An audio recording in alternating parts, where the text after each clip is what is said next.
Alright, gaano po kahalaga para sa inyo bilang governor o ama ng probinsya ng Isabela ito pong LGSF o Local Government Support Fund o yung bawat bayan makikinabang?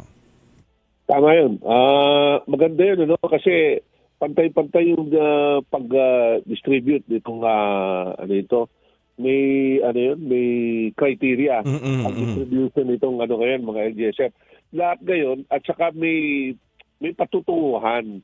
Kaya katulad ng ginawa ni ating mahal na Pangulo sa kanyang Executive Secretary Recto, no?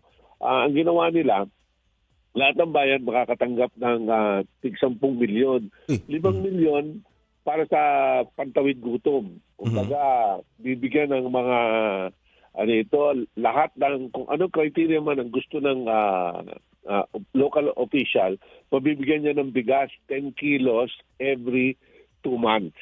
Okay?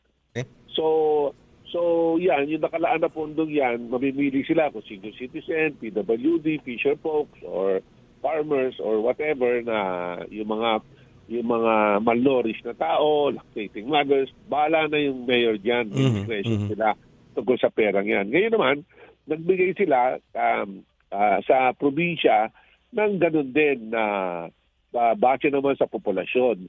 So, mag-augment ang probinsya ngayon kung ano man yung criteria na gagawin ng mga mayors. Kunyari, namili sila bibigay sila sa senior citizens, no? ng bigas. Ang mangyayari niyan, pag kulang yung yung probinsya naman pwede magpuno.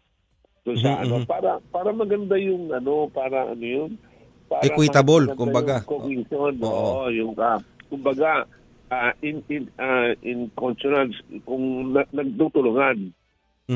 Yung sa pagkukulang ng isa, kung sobra naman, mamimili sila ng ibang sektor, since may naibigay naman sa amin na pondo din, pupunuan din namin yung sektor na kakailanganin nila hanggang sa makakaya. I-divide din namin sa mga munisipyo namin kung ano man yung halaga na pambili rin namin ng bigas. Okay. Ganon. So, actually, Ray, ginagawa na namin dito sa lalawigan ng Isabela. No? Hindi mo natatanong, di lang kami nag-e-epal.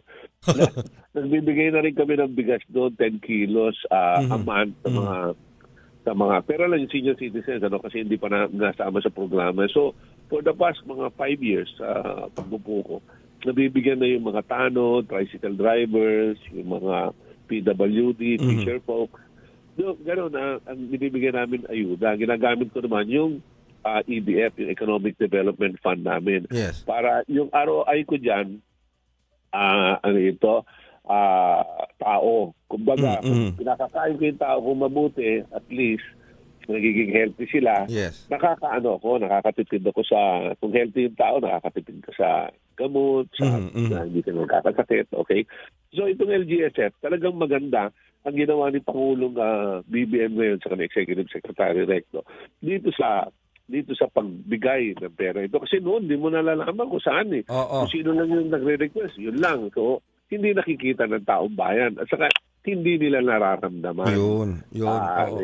Ngayon, parang ramdam nila yung ni Presidente. Yung sa nila kailangan kasi direktang nararamdaman ng tao. Yung ginagawa ng ating Pangulo. Minsan kasi, hindi nila nararamdaman.